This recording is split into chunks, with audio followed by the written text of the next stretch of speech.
Hi and welcome to another Tapas Glass Emporium YouTube video. Today we're looking at this idea, which is the idea of these egg-shaped 3D little items. If you look at them sideways on, you can see there's lots of layers. There's 7 layers in them, and we tack fused the detail onto each layer before we fused the whole thing together to give this lovely 3D piece. And today I'm going to show you how to make this. So the first thing we did for the project, as you can see, we will show you, we have templates that we're providing, and if you want them, there's our email in the comments at the bottom, and you can send us an email requesting the templates and we'll send them to you. But we needed to cut layers. Now we had a big discussion of how many layers we wanted. I've done projects before with 5 layers and I felt that they didn't really stand up very well. I was also looking at the annealing tables and taking those into consideration. I didn't really want to go above 25 centimetres. Because of the anneal. I probably will anneal it 6 hours anyway, but I just didn't want to kind of go too thick, worrying that the piece would be quite thick and how long it would need, considering the glass will have been worked once before we're going to the annealing, bringing the whole piece together. So I decided in the end with 7 layers. So I've cut 7 layers. As you can see, they're not entirely identical, but they're close enough. And I'm going to work with those 7 layers. So we've got this one and another one which is a slightly different shape, but I'm going to start with this one. So for this one we did the family of bunnies, so we've cut using our Taurus saw, this little family of bunnies. Taurus saw, great thing to have in your kit. If you don't, you could just paint these on with enamel, or you could stencil them on with enamel. It's up to you, whatever you've got kind of available. I've got a silhouette cutter, so I could have cut the silhouettes out of, use the silhouette cutter and use powders to stencil them on and then tack fuse that. It's up to you.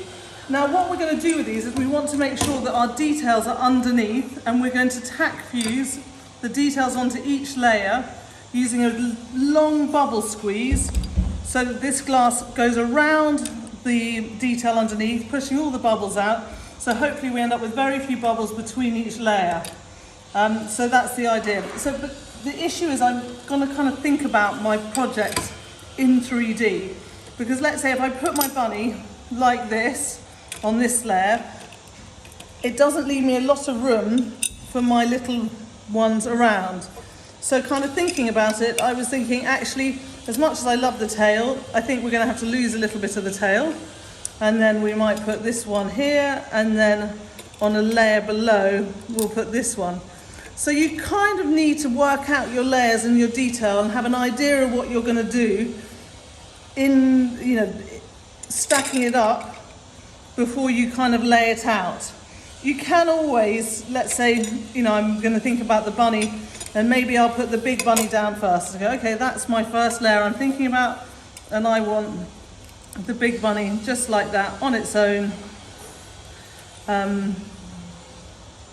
In the project like this. So with the bunny, I'm just sort of lining it up here. Now I think I might put a little bit of, I'm decided on my colour scheme for the bunnies, this bunny family is going to be pinks. So I might just put a couple of pink flowers. You may see them in the picture, you may not. Just sort of around here to sort of add a little bit of interest and detail in the bunny picture. It's quite hard building upside down, as you can see. The other way, and probably the slightly easier way to do it, is to draw around your egg with here I go. I'm just quickly gonna. Forgot about the tail. Let's just move this out of the way. It's going to be easier. So quickly draw around your egg, and then I can place my bunny on and say, actually, I don't want him right in the foreground because I'm going to have other things in the foreground on other ones. So I can put her, I think it's a her actually. I'm putting her slightly in the background here. So I'm going to go ahead and draw around all the moulds and sort of rough out what I'm going to put in each one, and then I'll show you how I'm putting it together. So I'm now trying to work out kind of where to put my other pieces. Now I just need to make sure that they're not overlapping too much, so that this bunny is kind of nicely lined up with the big bunny, and that works really well as a composition. And then I need to do the same with the little bunny. Now I've just realised I've just done this, and I've done exactly what I shouldn't be doing, which is gluing them onto the top of the glass, when in fact I need them underneath on the kiln paper, so the glass relaxes around them and they're enclosed in it rather than being tack fused. So I'm going to change that round, and then I need to do the same with this one. And in a way you could actually, I can probably, if I'm careful, do this and then put that there, and then it should hold it in place, and I can have a look at it in relation to this one, and I can say, okay, I need to move it a little bit in relation to this one, and that works well. And then I can maybe think about putting some little, something that's going to be a bit like ground here. I'm going to put some leaves and things that this one is sitting on.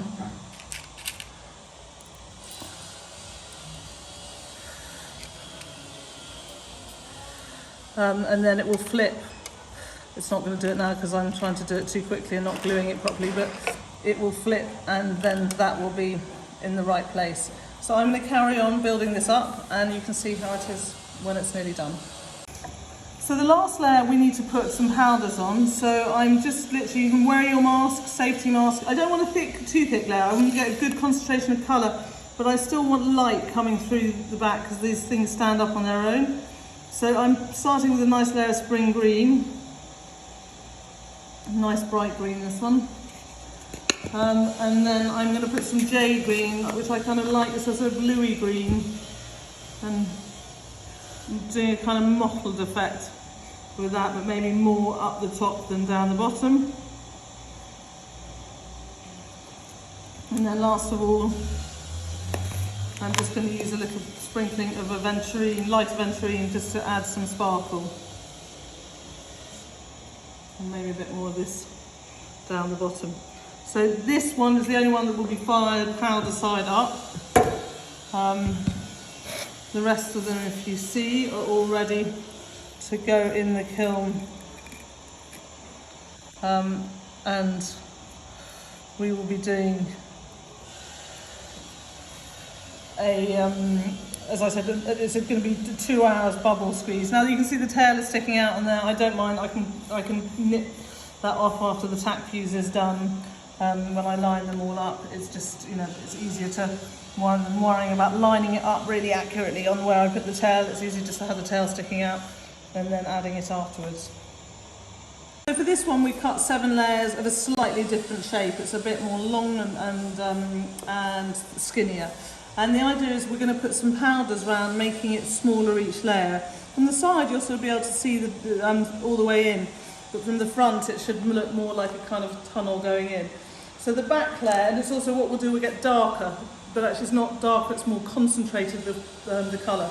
So for the bottom layer I'm going to use 100% gold purple. Guys, you need to be wearing masks if you're using powders. So you can hear me, I'm not, but please wear your masks, wear your protective gear. So I'm putting a good layer of gold purple all over. I could have used a piece of solid gold purple glass, but I still like the fact that it's going to have some translucentness and light coming from behind. But I'm trying to get a fairly even coating of gold purple, although I'm not sure how well I'm achieving that. So that is the bottom layer. Now that won't have anything on it. The next layer, I'm going to need to reclaim this powder, but I'm going to put it into a bowl because I want to then mix my gold purple, and I'm going to say I'm going to mix 2 scoops of gold purple, or actually 2.5 scoops, with, this is just clear, so it's going to dilute it a bit. And I'm going to mix, in fact, because I'm going to put a bit more gold purple in. So I want to basically have enough for the whole project and just be diluting it with clear. So I'm going to put 1 scoop of clear in this time. and that should lighten it up a little bit. So we have the little template so that the area that we don't want powder on, and I'm using the kind of the template underneath to know where to line it up. And then I'm putting on a good layer of powder, probably going around.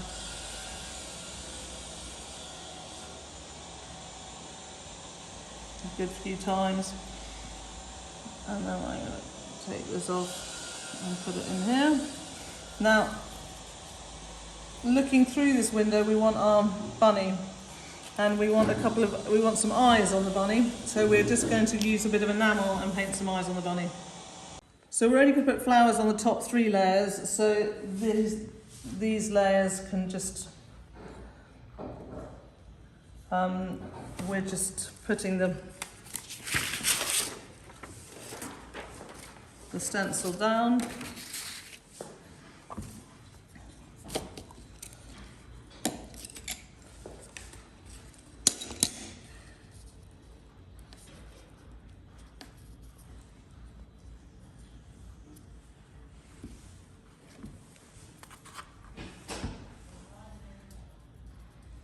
And I'm diluting the colour each time a little bit more, so it should get lighter and lighter.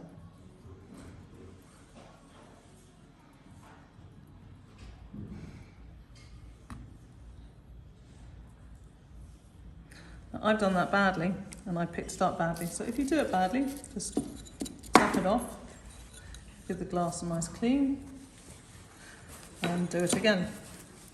So it's better to get it right and looking good than not.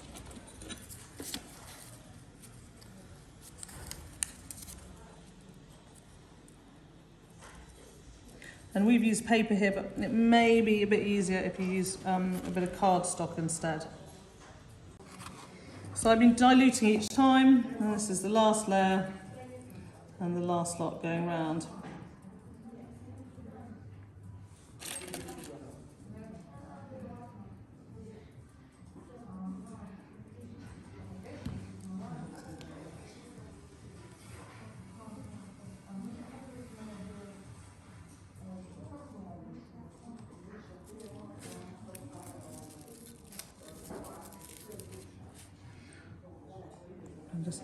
I'm just sort of leaving them on the side here gently, because what I need to think about now is putting some leaves and petals and flowers behind them, so they come in each layer.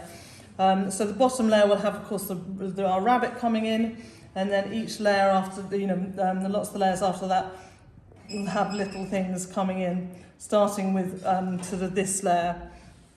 Now you might want to kind of sketch out where the so for instance, this is this one that I can kind of, it's not 100% centered, but if I roughly say it's there, then I can add little bits in it. I've got to be careful that I'm not covering up my kind of rabbit too much, but I can kind of put a little bit of a purple stringer.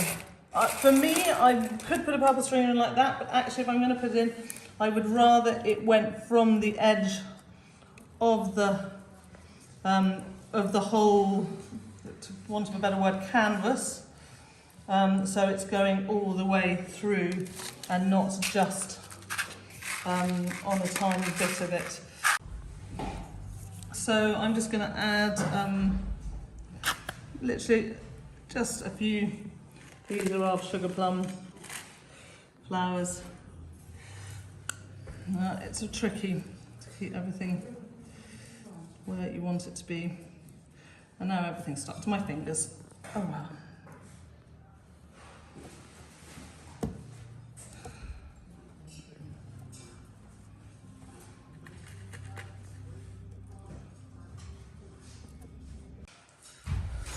So there's that layer, and then this just goes on the top and it will go through. So you're not going to see very much of the flowers I've just put on, but if I'd put too much on, then it would have covered up the bunny on the layer above. So I'm going to carry on working through the layers, adding little bits of detail.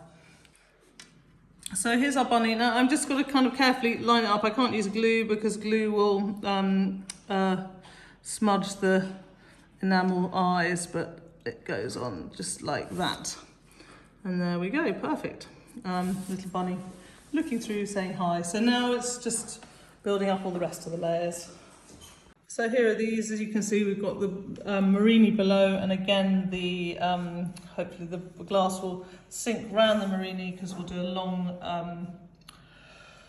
bubble squeeze and encase them, and they'll go on a tack fuse so that will be tacked together, so then we can build the layers up afterwards. That's the idea anyway, let's hope it works. So here they are out of the kiln. I'm quite worried that this project isn't going to work, so who knows whether you'll ever get to see it. But in a way, perhaps I share it anyway to show you that some things fail and some ideas don't work. But we're going to give it a go and full fuse it. My concern is that there is air, there is gaps here, and that is air. And then when we put this together, are we just going to end up with massive air bubbles? But we're going to do it. We're going to put it together. So this is basically the layers. They'll be stacked up like this. And then we'll full fuse them together in a layer like this. So I'm going to get this, we need to cut the tails off. So I didn't want to do the tails until we had it all sort of set, so I'll just, you know, you could nip the tails off with a pair of mosaic cutters or cut them off on a Taurus saw. No need to do that. I'll layer up a kiln shelf and we can show you how to dam it before it goes in the kiln. So the quick thing about these is the purple ones, I definitely didn't put enough powder down. I always have this issue, it's really hard to tell, and I didn't get the saturation colour I really wanted. But I'm going to carry on using them. I don't really want to put them back in the kiln again, so I hope the project in all will look kind of nice, even if it's not quite the effect I wanted. So then the idea after this is you're piling them all up, making sure they're really clean. You don't want any kiln wash or thin fire residue left on them. And then piling them up like this. Now what we've got to hope is that as we fuse this together, all the air gets pushed out.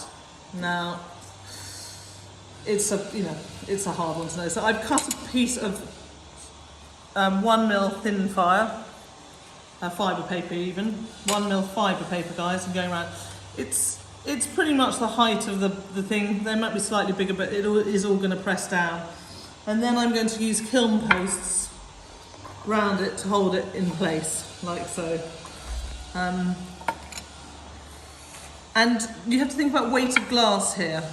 The weight of glass, if it's heavier than the kiln post, it's going to push the kiln posts out. So that's a thing to take into consideration. So when I'm stacking the next one, just here, I'm going to want to try and use, wrap this round, and you want this sort of nice and tight.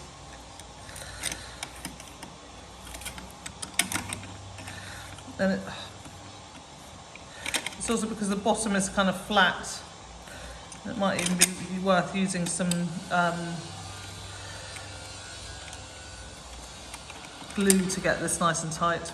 As you can see, I'm not succeeding entirely well.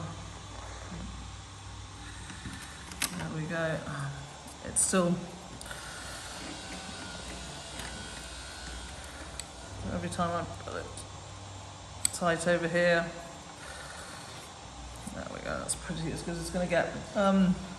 So I'm wanting to make sure I'm using a flat one at the bottom. Now it would be quite good to use the weight of this other one. I make sure it's on the thin fire to help hold this one together. So it's sort of, the weight of the two pieces will push against each other, but it's doing that whilst making sure that this has got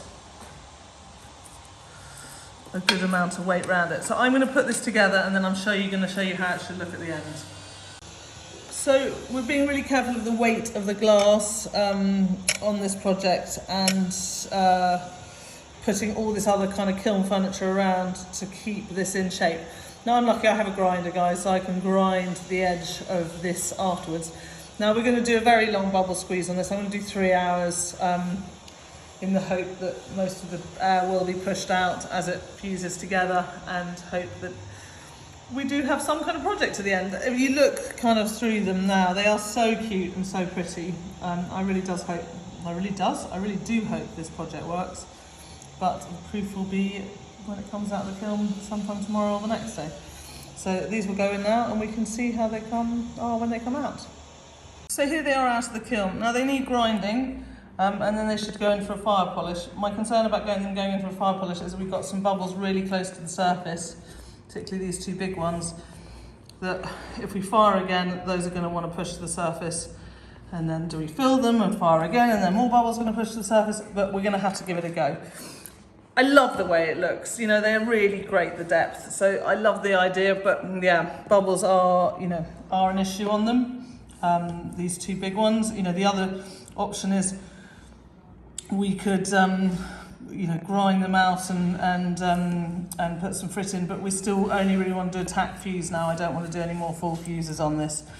So I'm going to do a very light tack fuse, and hope that the bubbles stay put and don't push any more to the surface. After on our grinder, we're going to grind all the edges and make them really nice and neat, so that, and also give them a nice flat bottom so they'll stand up well like that. But on the whole, I think it's a really lovely idea and they're great. So I want to grind the edge of these. Now I've gone from an 80 to a 120, and now this is a 400 grit.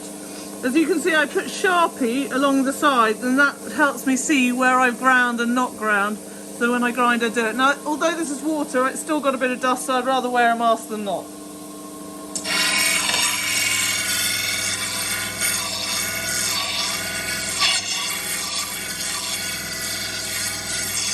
So although we have the 70 grit, the 120 grit, the 400 grit, then the pre-polishing and the polishing pad on the grinders, I feel for a really fine finish, you sometimes need to go from a 400 to a 600 to a 120 before going for a pre-polish.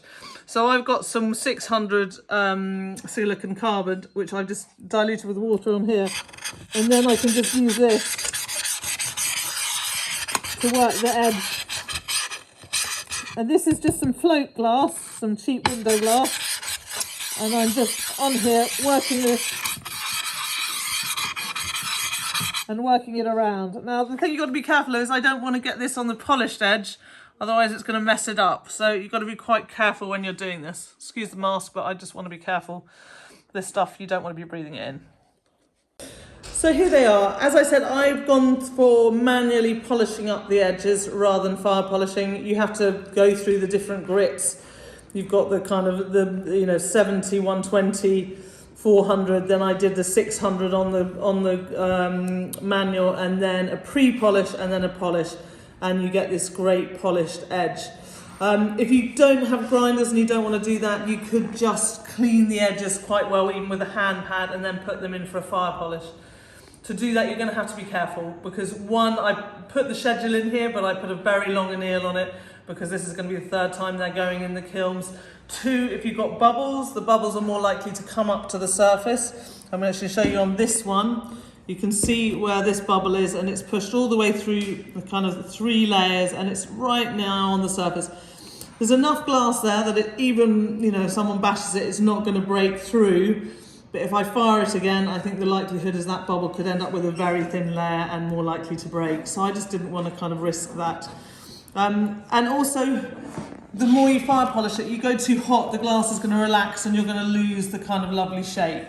I think I showed this before with our paperweights, that the more you fire, to get a really beautiful, clear, clarity polished top, you need to kind of go slightly hotter to get us the clarity of the top. But if you go slightly hotter, the whole thing relaxes and you lose some of the height. So it's the same you'll have the same principle there. You're probably less likely to get this sort of beautiful, sharp-edged feeling. So if you can polish, it is a better solution for this, but it does take time. You can see we showed you doing the pen, the Sharpie pen on the side between each level of grit. You need to put the Sharpie pen on and then make sure you're grinding all that off. But when I come to the polishing, I don't do the Sharpie because it's quite often hard to get the Sharpie off with a polish. So you can see in certain areas I've not got the polish on, and it's not entirely polished, and I'm going to have to go back on to the machine and give these little areas a little bit of final polish to really get it up to a full shine. But it takes a little bit of time, and I did this on a Sunday and I ran out of steam. Grinding, you know, you do have to have energy for it. You have to be in the mood, put on some nice music. I actually listen to audiobooks when I do it. And I sit there listening to an audiobook and doing some grinding, and it can be really cathartic. And some people, probably most people who do enormous sculptural pieces, love doing polishing and grinding and cold working. For me, I don't mind it. I can get into the groove with it sometimes, but it's not something I'm good at doing for a long, long time. I get a bit bored and then I go and do something else and I come back to it. So you just got to do what works for you when it comes to doing that. And also, it's expensive. You've got to have the machinery. I've been to have done this with the hand pads and then with polishing. That would be a serious labour of love. I'm not sure if I didn't have, I have a glass tack grinder. I'm not sure if I didn't have that, I think I probably would have gone with just hand padding it and then putting it back in and doing a fire polish. I really love how this has come out. I think this is a great YouTube video and it's got lots of potential. It doesn't have to be an Easter scene, it can be any scene you want. Particularly if you've got a torus, or you can get water jet cut shapes. It's lovely to put those in because you get the crispness of these shapes with the kind of floral scenes in the background.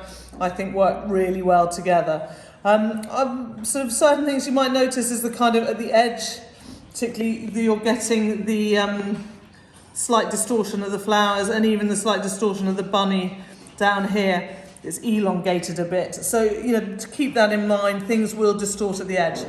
I would also say there's a bit of, in nice terms, you'd call it veiling around the edge. Now, this is where the top edge of the top glass piece had been ground, and I didn't grind it well enough back to a 400 grit. And when you don't have a 400 grit, you're going to get a bit of scuzz in your glass.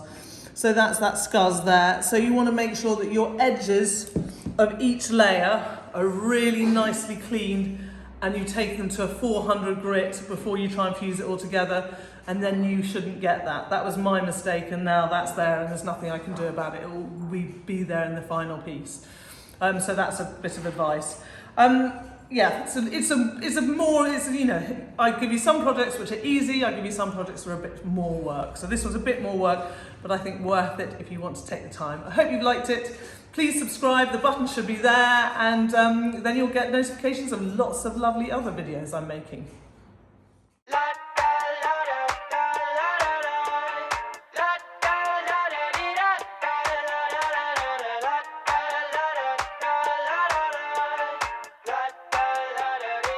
I got my head out the sunroof, I'm blasting our favorite tunes. I only got one thing on my mind. You got me stuck on the thought of you. You're making me feel brand new. You're more than a sunshine in my eyes. You got those pretty eyes in your head, you know it. You got me dancing in my bed, so let me show it. You are exactly what I want, kinda cool and kinda not.